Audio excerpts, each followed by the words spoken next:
Now it's time to call for the new speakers. So the new roundtable, thank you. The new roundtable is gonna talk about the changing landscapes of the connected car industry and smart telematics, innovation and new business models. So we were talking about before about insurance and now connected cars and telematics. So Marta, we have today, so Marta Muñoz, Director of Operations. Okay, so.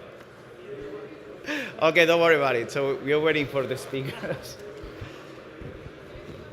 We can wait for 1 minute.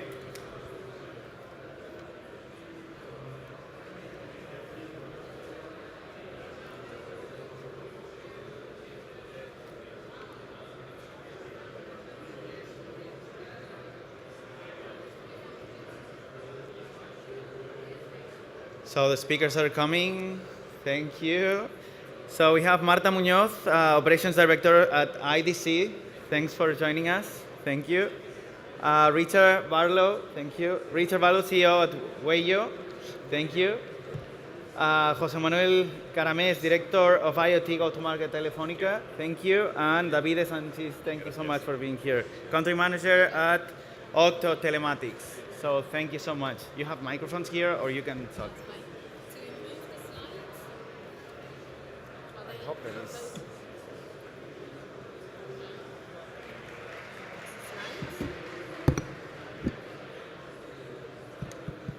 Hopefully.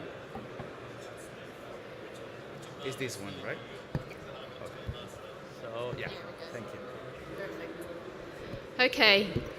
Good afternoon, everyone. Can everyone hear me? Great. So exactly, this is the session you hear today. I've got great company. I've got three wonderful gentlemen here who are going to help us discuss the importance of the telematics industry in the connected car area.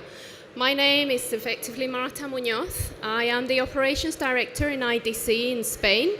For those who don't know IDC, we are an IT research company.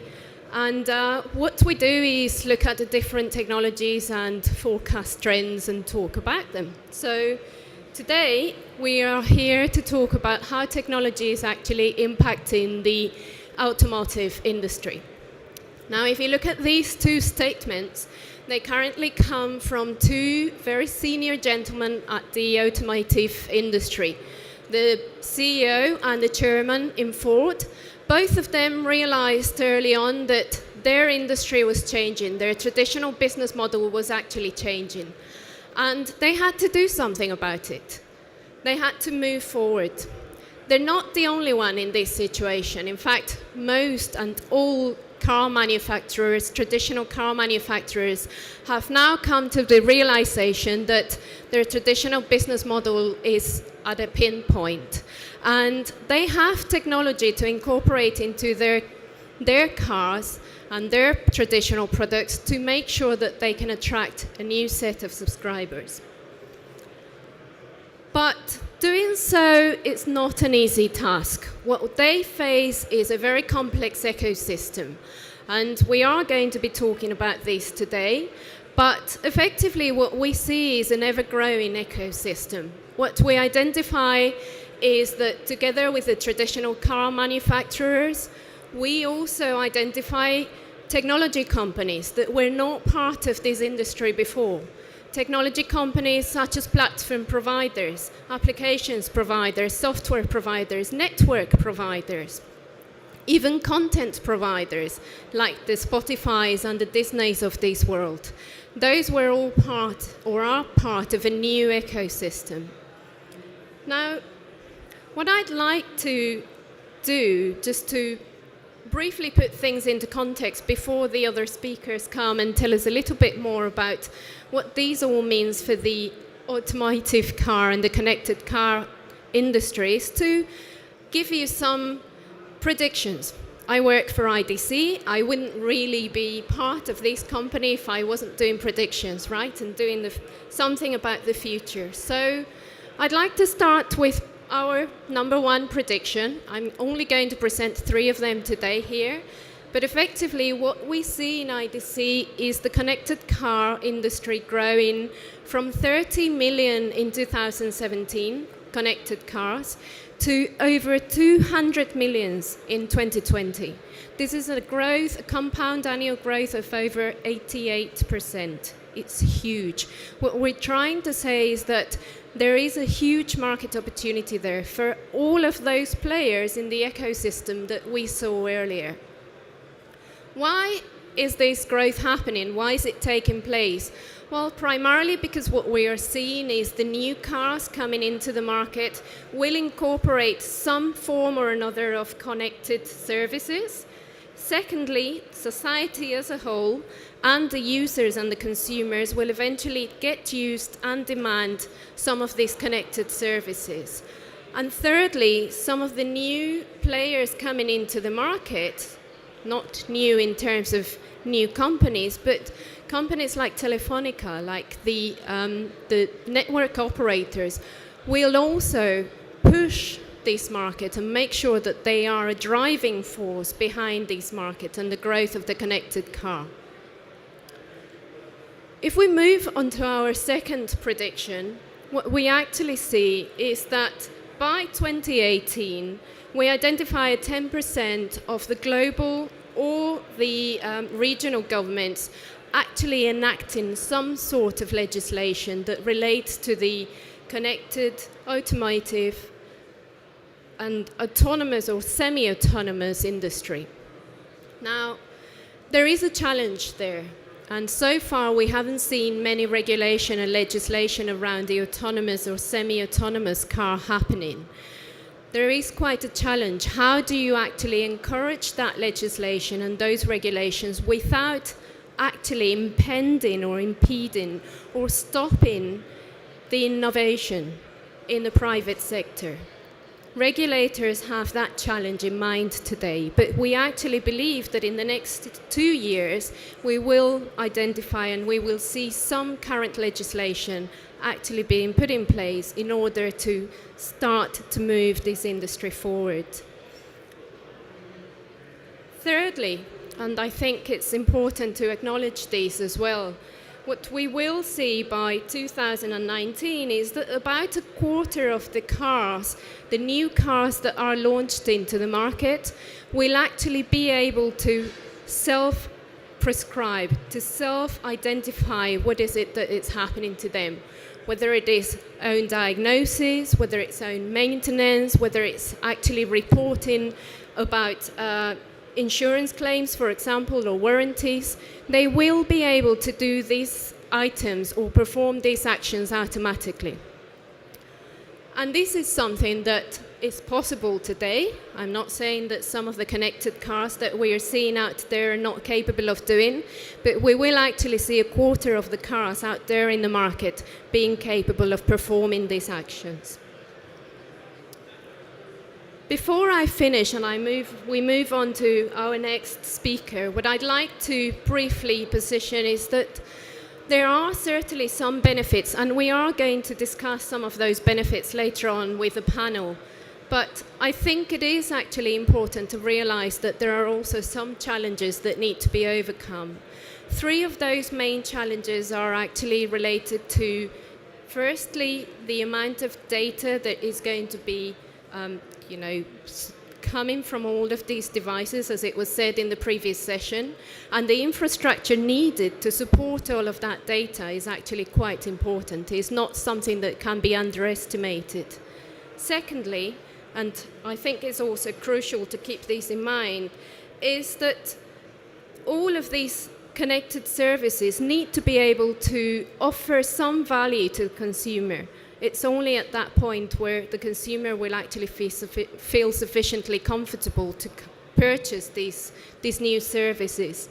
And thirdly, those regulatory hurdles that we talked about earlier, they will actually start to be overcome, but slowly, and they are a barrier to the development of the automotive industry or the connected car industry as a whole.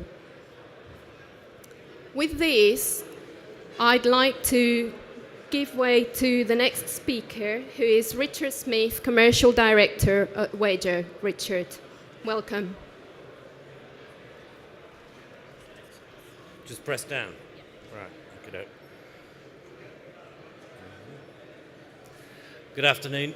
It's actually Wejo, and it's short for We Journey.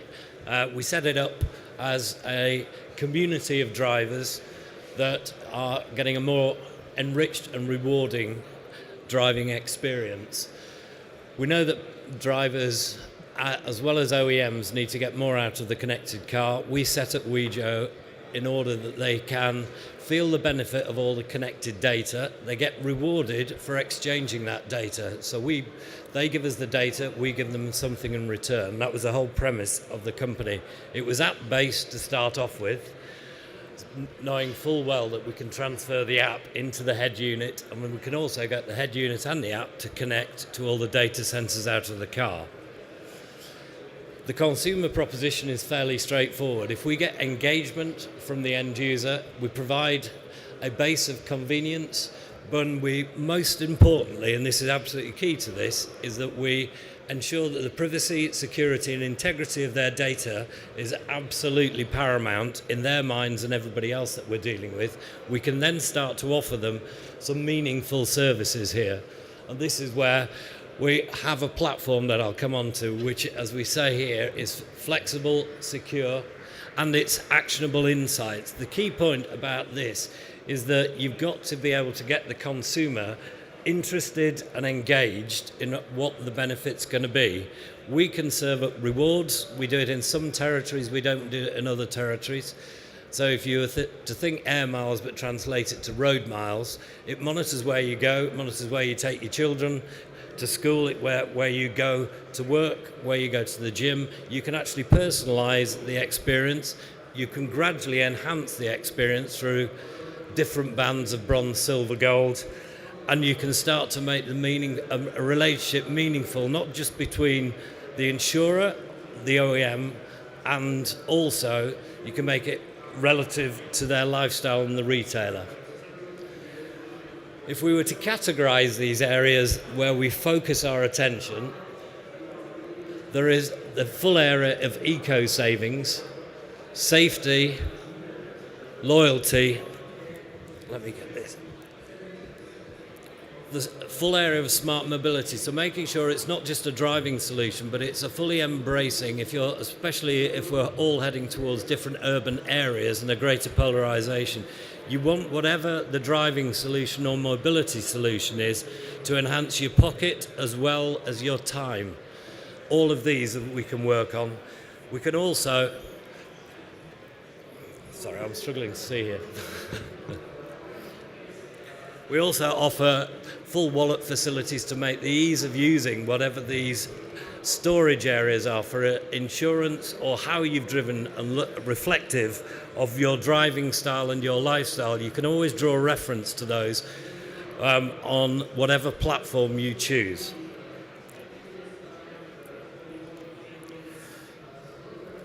The real focus of our business is to collate all this data, whether this is coming in from the individual driver or for a collective of OEMs, is to actually ascertain what are the valuable bits of data. Now that is as important for the insurer as it is for the OEM, as it is to the individual. We've cited a brief example here. The amount of information that you need just to get turn-by-turn navigation is relatively small. The amount of information going through web browsing, music streaming, HD video gets slightly larger. The amount of information that's going through a connected car is vast. You need to get that data in, store it, curate it, represent it, and actually find the interesting nuggets out of that and then present those back. That's what we do. And that is the business model that we're working with all those three key verticals, which are our key markets, the OEMs, the insurers, and the retailers. I alluded to it before, which is the importance of making sure that the driver feels that their data is handled with appropriate sensitivity and the security and the privacy elements. They get the opportunity to either opt in or opt out of sharing their data.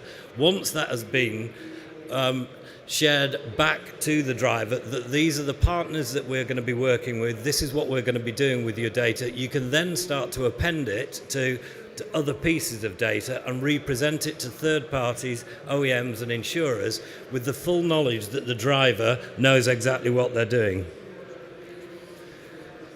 This latter point here just illustrates the role that we are working with in each of those verticals that we get, whether it's an OEM or insurer brands A, B and C, or as I say, OEMs, we take that data, put it into a central repository, represent the data and serve it back for either monetization purposes or insight purposes. And there's a whole host of ancillary fields where we can start to monetize that data. I won't dwell too long on this, but we have, as I've said before, there are 6 key areas where we can provide insight and monetization, and that goes through eco and safety. The dealerships is a fundamental area for the OEMs where they're going to have to be able to generate more income, and the data, it lies at the key to that. There are the insurers, and one of the most increasing areas of revenue is obviously first notice of loss, because obviously UBI has yet to be able to prove itself as a workable model at the moment. So within the insurer model, FNOL continues to prove its worth. Finally, mobility solutions, as well as the continual increase of information through to the insurers to try and justify the case for a profitable UBI platform. That's it from me. Thank you. Thank you, Richard.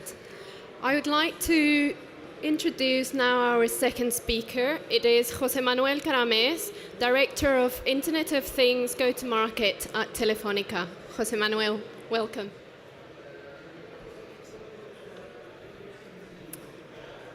Thank you. Good afternoon. Thank you. Good afternoon. First of all, thinking in the panel, we are talking today about smart telematics, so we're talking about innovation and new business model. And previous to talk about this innovation and new business models, I think it makes sense and it's worth to take a look in the past, because at the end, I'm sorry, telematics is something not new. It exists for more than 20 years.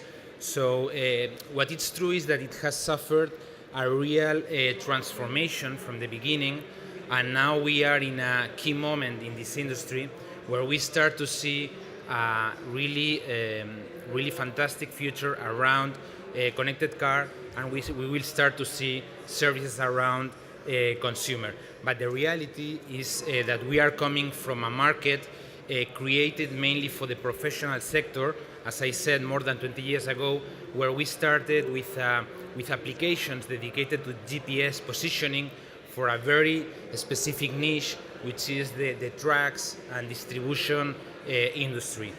So after some evolution, we start to see in the market applications dedicated to GPS routing, and then we started to see new customer segments, so more penetration in the telematics market, including logistics company related to last mile distribution, and at the end, companies looking for solutions to optimize their business.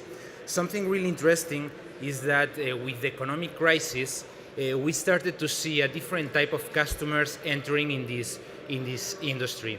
We started to see companies from SMBs to really large corporations looking to use solutions not only for the trucks, also using for the light commercial vehicles. So here we start to see a change in the market, and we start to have a much more penetration in the market in terms of a number of vehicles using telematics.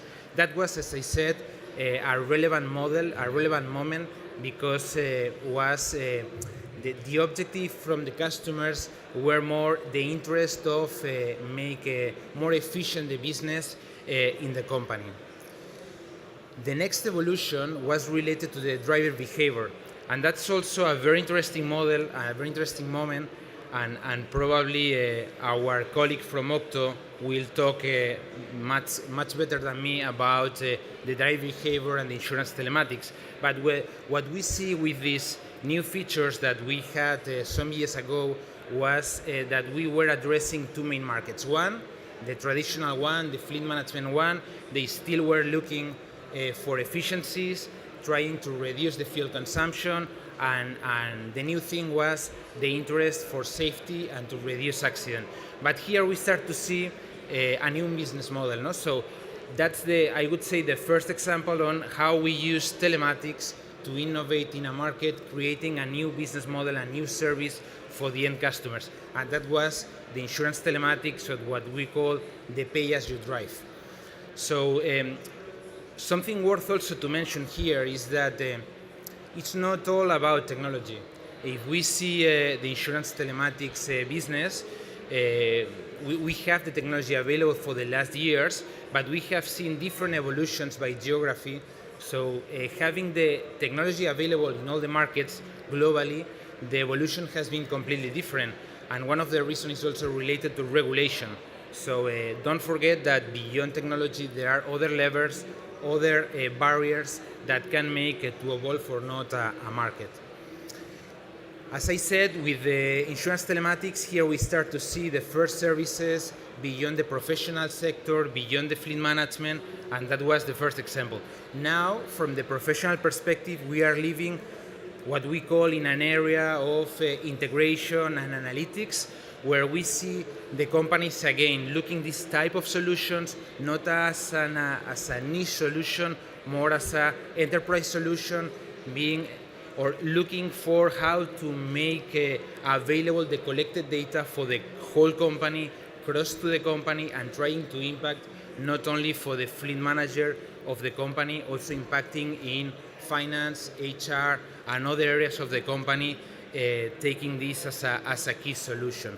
From the consumer perspective, nowadays we are seeing other examples beyond insurance telematics, like most of you I'm sure will know as car sharing, with initiatives like Car2Go, Uber, or others.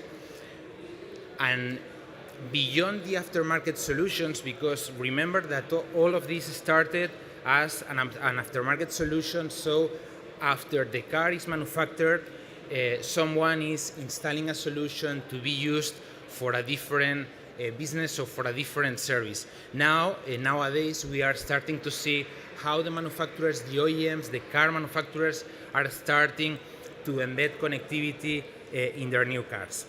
So looking to the future, no? The future, as Marta shown during the introduction of this panel, we are seeing really amazing figures for the future. I think I have a bit more of you, Marta. We are seeing 250 million connected cars in 2020.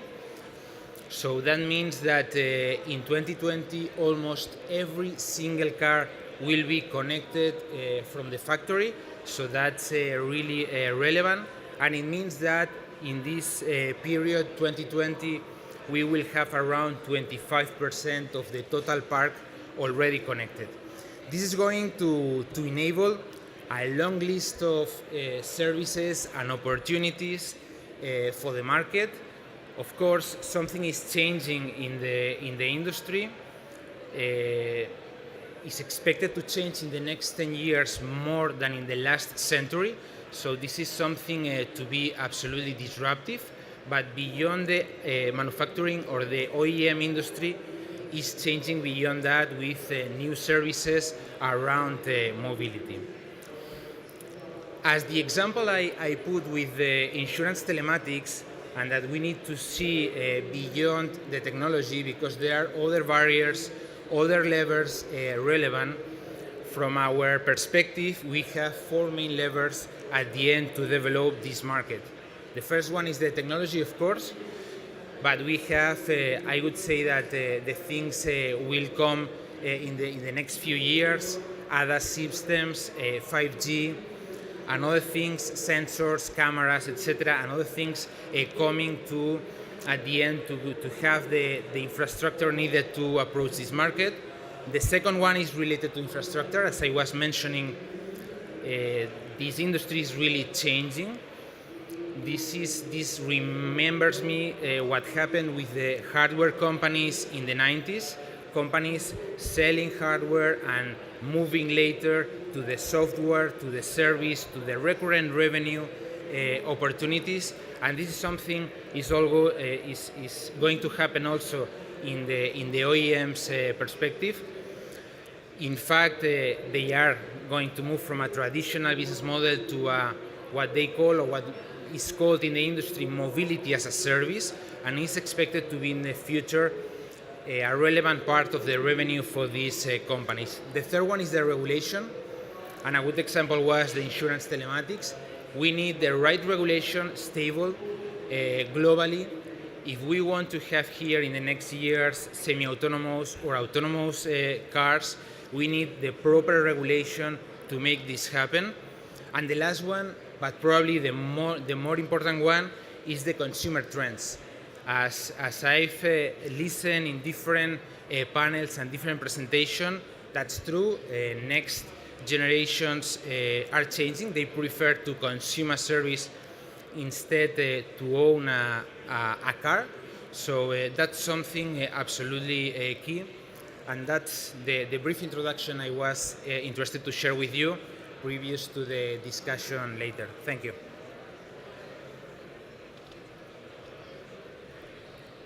Thank you, Jose Manuel. I'm going to introduce our third and last speaker before we move on to our discussion session, which I know is the most interesting thing from your side of view. I'd like to introduce Davide De Sanctis. He's country manager in Iberia for Octo Telematics. Davide, welcome. Thank you, Marta. Thank you, everybody. Thank you to the colleagues that explain very well the environment. So I haven't slides. Otherwise, I would repeat part of them. So I'm slideless, driverless. So, and I will tell you just about a bit about the story of Octo. Not to talk about Octo, but to talk a bit how we start in this market. We are telematics service provider, and we born 15 years ago to provide, let's say, next generation of telematics after what Jose Manuel shown before the 2000 years. No? Since then, we identify the insurance telematics as the, let's say, the one of the possible business model to have a return to when we put a device into the car, because it has a cost. So we started that time giving services to the insurance companies in terms of risk interpretation, using data about the vehicle usage, and also data about claims. The ecosystem shown by Marta with a lot of brands, it's a very indicative of what can allow a connected vehicle, especially if we consider that the investment is one, to put a device, to get data. With the same class of data, we can multiply the services. So we can demultiply the investment. This is very, very strong point of view to let this application of technology into the car profitable for the next years, because we can multiply services. The same data segment with intelligent behind can multiply and develop all the services we have seen, from insurance to for the renting, for environment. I can understand, estimate how much the car is emitting or is not emitting, plus CO2 or minus CO2 in case of electrical car, and then apply specific policy on the, for example, on the city mobility, because I measure the use of the vehicle, not about the user. Another myth that I want to try to cancel is the terms of privacy. We don't know who is driving, so the car is moving by somebody, but the privacy is not affected because we do not identify the driver. Okay, we identify the use of the vehicle and indirectly the driver. So there is a lot of possibility. Also, the obstacle, the low constraint is until now in favor to have a connected vehicle. As Octo, until now we celebrating 2 weeks ago 5 million of active connected vehicle, especially for insurance application, and but also for renting and also with original manufacturer. We are using raw data to build services. So what is interesting is that finally the resource of the vehicle can be measured. In the case of the insurance, until now, we sign a policy and then we disappear on the view of the insurer. With the connected vehicle, we can inform how we are using the services. If we are aware, I don't know if the person from insurance are still here, but the insurance is a services that we do not measure. We consume electricity, we measure till kilowatts or less, no? With more precise. But we sign a policy depending on our profile, static profile, our car. They don't know how much we are using, which are our risk exposure. Connected the vehicle, we can understand this. We can do benefit. We can give benefit to the virtuous user and build new services. Also for the car maker, have a connected vehicle. The vehicle doesn't disappear after the vehicle is sold, no? But there is a connection to build new services. This helps returns on the investment and multiplying the returns. Why I cannot use the data to demonstrate that with my car I do just few kilometers in the historical center? Why I have prohibited to enter into the historical center? Well, I can demonstrate to that I will drive only for 40 kilometers in a year, or when there is a different pollution level, I can use my mobility accordingly to the traffic and pollution conditions. So there is a lot of stakeholders around the connected vehicle that helps to demultiply the investment, multiplying the services. And this is a key technology, as shown our colleagues, is there, is ready. What is missing is probably the environment and also the trust from private and public. But things are changing. We are growing a lot still in aftermarket because we think about connected vehicle, especially on the when the car makers install the box.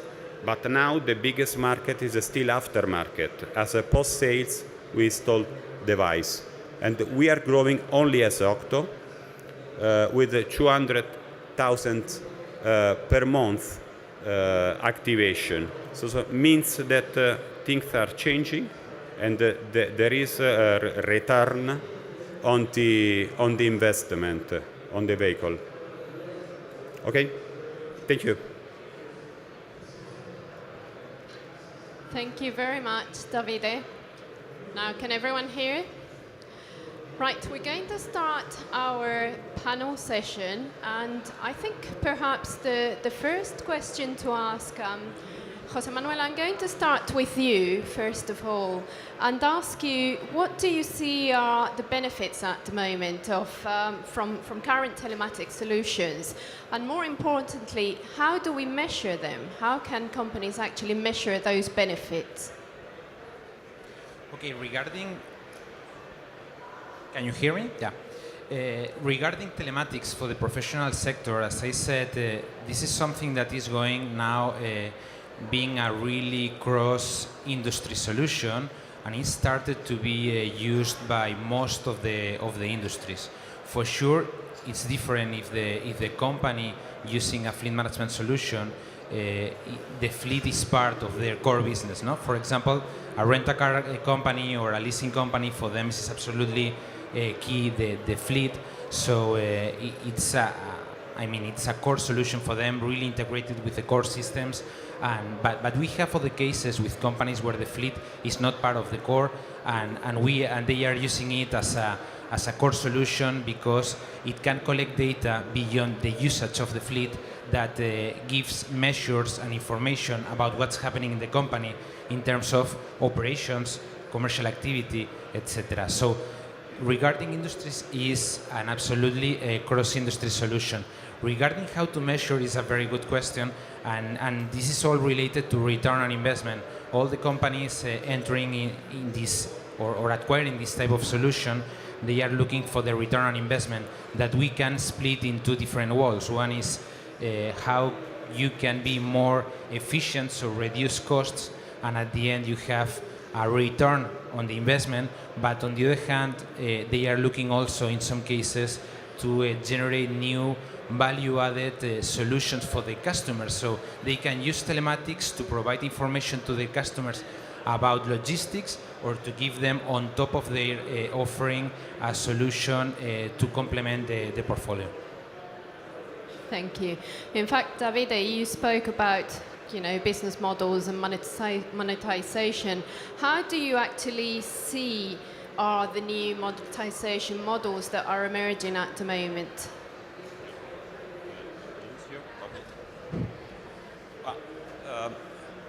The connected vehicle will have a different benefit depending on the sector we are applying.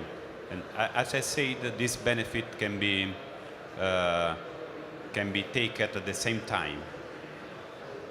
Means that for the insurance company, the biggest benefit is to reduce claim frequency and costs. Claim frequency, doing a good selection of the policyholder. They can address specific segments and to do what they say cherry picking to select good driver. This reduces frequency. Then managing all the accident information and the claims process that will be empowered by the real-time data, they can reduce claims costs. Multiplying the sinistrality, I don't know if it's in English, sinistrality, I don't know, will be improved.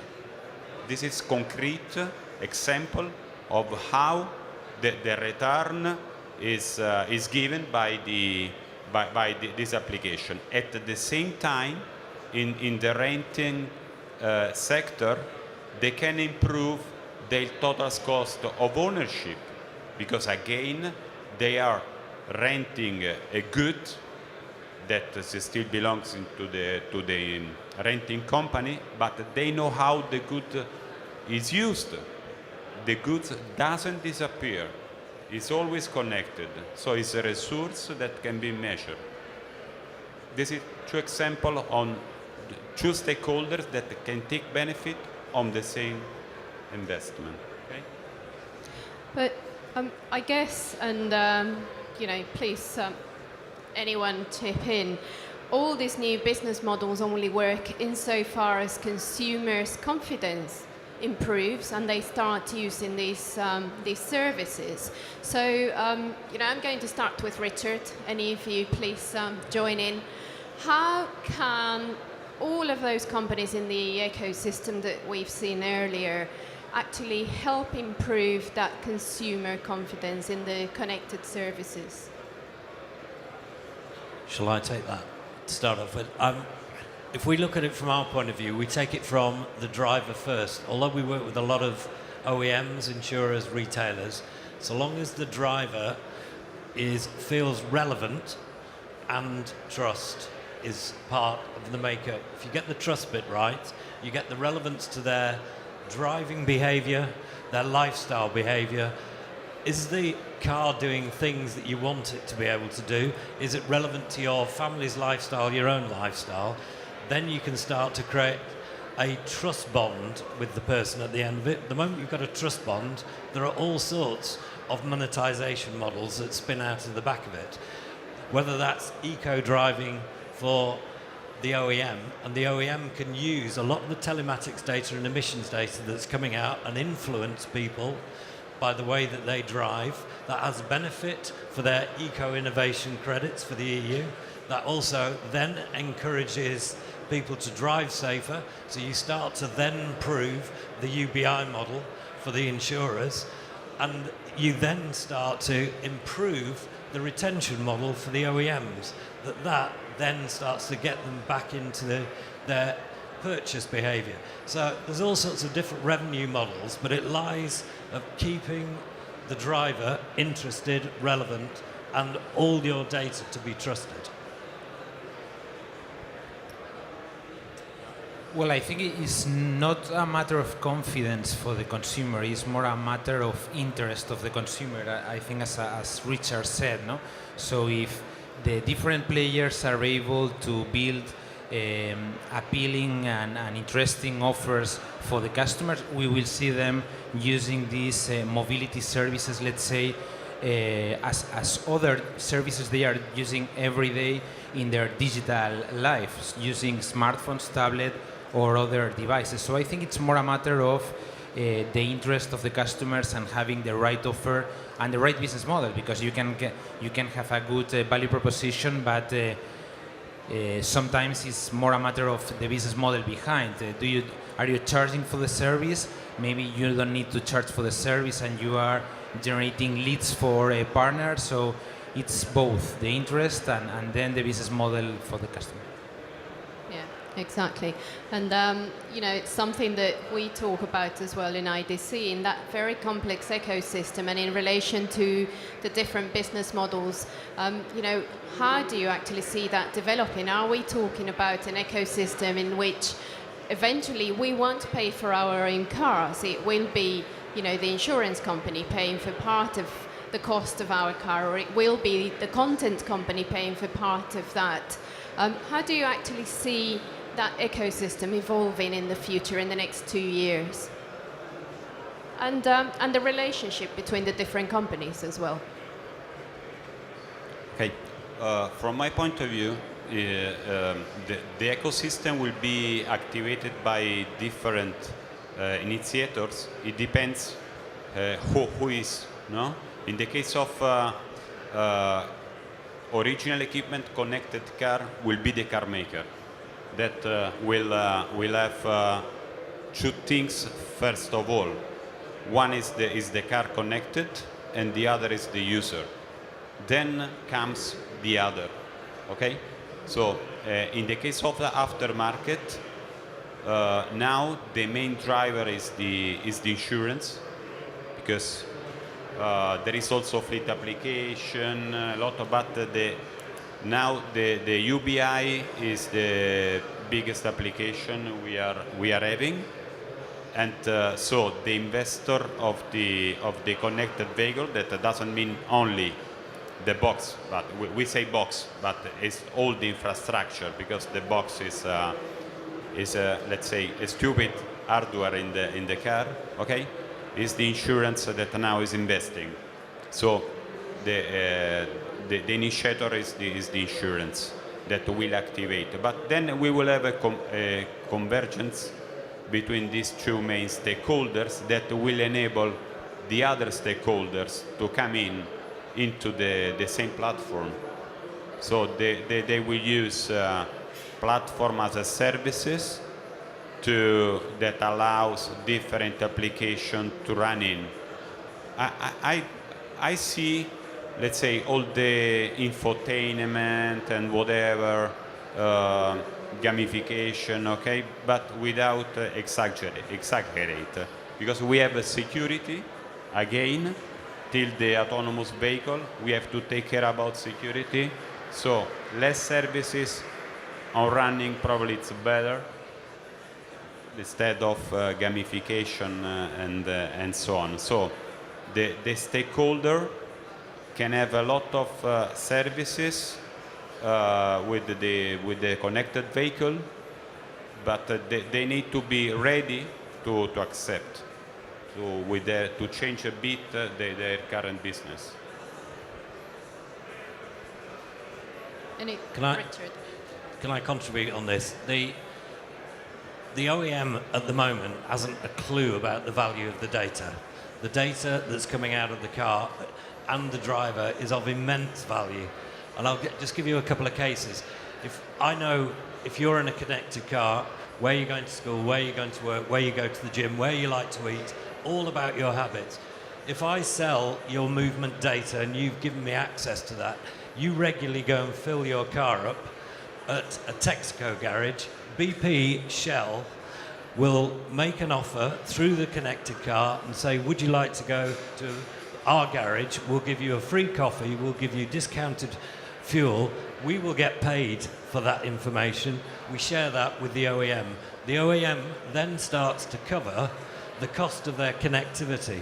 They then start to build the services out of that, but at the moment there are very few OEMs, I would nil, that understand the value of the driver data or the prognostic forecasting data that's coming out of the canvas as well. Marry the two together and you get a very powerful data set that you can really start to build some models out of. But I guess the value of that data has its challenges, the way we saw earlier. How can actually companies overcome part of those challenges related to the huge amount of data that, you know, all these connected cars are going to be providing us? Test. You've got to test scenarios all the time. Inevitably, there are going to be ones that fail, ones that just do not pay back. But you've got to test and retest the scenarios and say, is this one actually going to produce any revenue out of it? And Octo are doing a great job within the provision of TSP and insurance service. There isn't one insurer globally, and we work with a lot in the UK and elsewhere, who've justified and ratified the case for UBI. It's still borderline. It works well in big fleets, but is it a very, very profitable product yet? No, it's not. And it's going to take time. So it will get there, but it will take test and refining on different scenarios. Anything you want to add, Jose Manuel? Well, regarding the ecosystem, I think it's a very interesting discussion. Something is happening is that, as David mentioned, nowadays the reality is the aftermarket. The aftermarket industry is what is moving the money in this industry, and we are starting to see the market of the, let's say, the embedded telematics or embedded connectivity in the OEMs. From the aftermarket ecosystem, I would say that we have different type of players. It's true that there are some movements. In fact, we can see different M&A operations around this ecosystem. And I think that the most challenging thing is how to switch to this embedded connectivity or embedded telematics to the manufacturers. No? So that's the main challenge, moving from a aftermarket with a real revenue, relevant, with relevant players in these aftermarket solutions, but then moving to an embedded. That's the challenge and the main question marks, Ese. Thanks. We've only mentioned very briefly 5G and the impact that it can actually have. In your view, the three of you, what do you think 5G is actually going to do for the industry, and when do you actually see this really happening? Well, being Telefonica, maybe I can start. The next panel, in fact, we have is related to 5G. 5G is, what I have to say, is absolutely key for this automotive evolution and the connected car industry. 5G will be I would say, the new paradigm for the connectivity, because it will be the first standard being able to have the best of both worlds. So connectivity with high speed and high capacity, but on the other hand, being able to connect with low data consumption and low battery consumption devices from the Internet of Things world. Taking this to the automotive sector, it means at the end two main, and it's part of the next panel, but at the end it's taking two main use cases. One is the infotainment, so to consume onboard services, and that means high speed, etc. And the second one, which is the opposite, so it means B2X communications and being able to communicate and to have more safety for the autonomous car. So it's something absolutely key in the path for the autonomous car. Yeah, I couldn't agree more. I think I've seen a couple of demonstrations of autonomous mobility or vehicles with current 4G and 5G, and the smoothness of the movement, the speed of reception, and the ability for the end user to trust in it is going to be fundamental when 5G gets integrated, because it's just not going to work at the moment in the way that we've got current speeds and volume of transmission. But 5G is definitely going to be the answer to that. Yeah, I see 5G on the vehicle like the fifth gear, no? So to go faster, the autonomous vehicle will need a very wider band between vehicle to infrastructure. So 5G will be essential. Now we can survive without 5G. We can do also something with the GPRS, okay? But then this is the first gear, okay? Then we have to arrive to the 5G, because in the autonomous vehicle, the interaction between the vehicle and infrastructure, especially in the urban side, will be essential to let the vehicle aware how is the context and how it's changing dynamically. Let me add something. It's absolutely true that with the 3G or 2G, for the aftermarket solution, we don't need more. For the use case, it works perfectly. In fact, for the infotainment with the current 4G, is something that is working. It's not enabling 5G, the infotainment, but it's true that it's improving the infotainment, because it's a generation prepared for the mobility. So I think that the step forward is really relevant. Okay. Regarding the timing, you asked about the framework, no? The timing, when will be deployed. Nowadays is being defined through the 3GPP Association, and it's expected in 2020 to have the 5G here. Thank you. So I guess, and before we give way to some of the questions from the audience, I'd like to ask you, each one of you, two last questions. First of all, what next for the connected vehicle? And lastly, what is the vision that your companies currently have on how to get to that what next point, really? Richard, do you want to start? Yeah, I'll take them one after the other. Where do we see it going? We see that the amount of information that we're gathering from the driver and from the car can only enhance the experience. And if I'm allowed to cite the example of my eldest lad, who thinks he's Ayrton Senna or Alonso, he drives like a hot-headed idiot. Now, He's a recent adoptee into a car. His driving style can be encouraged to change. The manufacturer can look at the apps, the functionality of the car that he's using.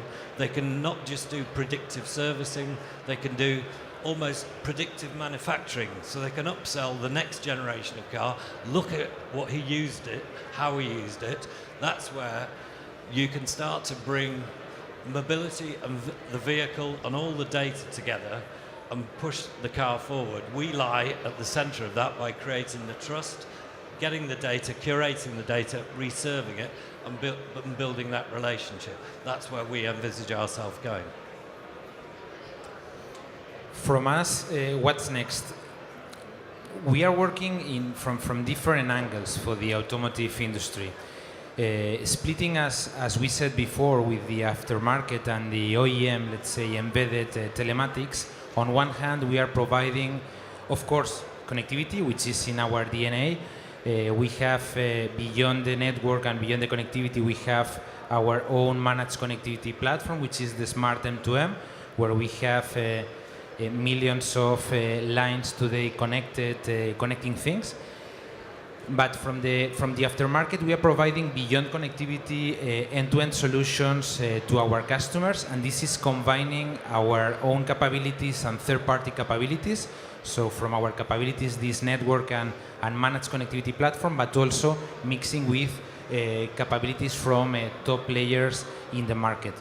From the OEM's perspective, we are working really close with them, providing, of course, the best managed connectivity for their cars, and we are working with a lot of them, like Tesla or others, connecting their cars for the different use cases they have, which is usually to enable telemetry, so to receive from the OEM information from the cars, to understand better the performance, to update over-the-air information, but on the other side, also to provide infotainment for the customers.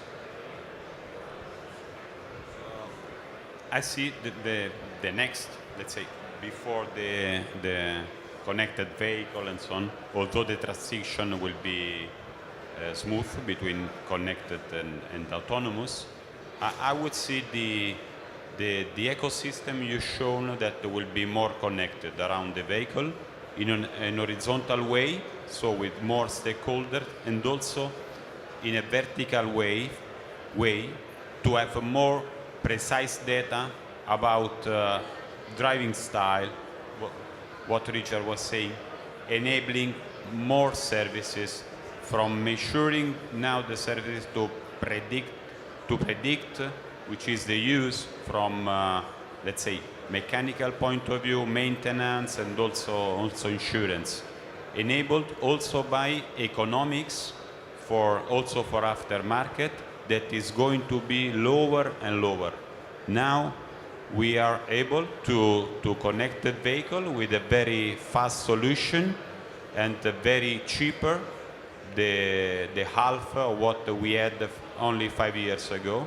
So it's this will empower also the aftermarket. Okay. Great. I'm going to allow for some questions from the audience. We have 2 minutes left, so if anyone has a question, there's a mic over there in the middle of the room. If you don't have questions, don't worry, we have more, so that's okay. Anybody? No? No volunteers? Okay, then I'm going to ask you one last question. I'm very conscious of the time. And it's, we started with the benefits. We've come all the way with where we are, where we see the future. In the short term, which ones of those barriers and hurdles that we mentioned earlier do you actually see can be overcome that will make the biggest difference to the automotive industry today?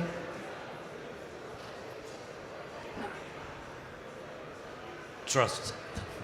Both security and privacy of the data and trust of the data, and also trust of the future technologies that they actually work. That's what I see as the biggest barrier to overcome, and that will only come over time. From my perspective, the four main, I don't know if it's barriers or more levers, that at the end makes this happen is 4 things. The technology, so to have it in place, the 5G, the V2X, the ADAS systems, etc., to have it in place and not having delays in the roadmap that the different players have. The second one is related to the industry. As we have said and we have discussed, this is changing rapidly, but it's an industry under transformation, and we need to see how it evolves. The third one is regulation. As we have seen, it's not only a matter of technology, we need also the right regulation to make this possible. And the fourth one is consumer trends. I think it's not a barrier, it's clearly more a trigger to all this industry. Yeah, I would add also business model from the main stakeholder that now can take the opportunity of the connected car, that not always clear. They do not. They are not aware how can be profitable the business model. So we have to help to do profitable this. Otherwise, they ask why I have to invest on this. Where are the returns? No, this is basic, especially for aftermarket application. Again, that is the biggest market now we are having, especially due to the crisis we are still having, less car produced and so on. So they change to new vehicle rate is not so high. Great. Fantastic. Thank you very much to all three of you, Richard, Jose Manuel and Davide. And thank you very much to all of you here listening today. I hope you enjoyed the session. And here's to the next session. Thank you.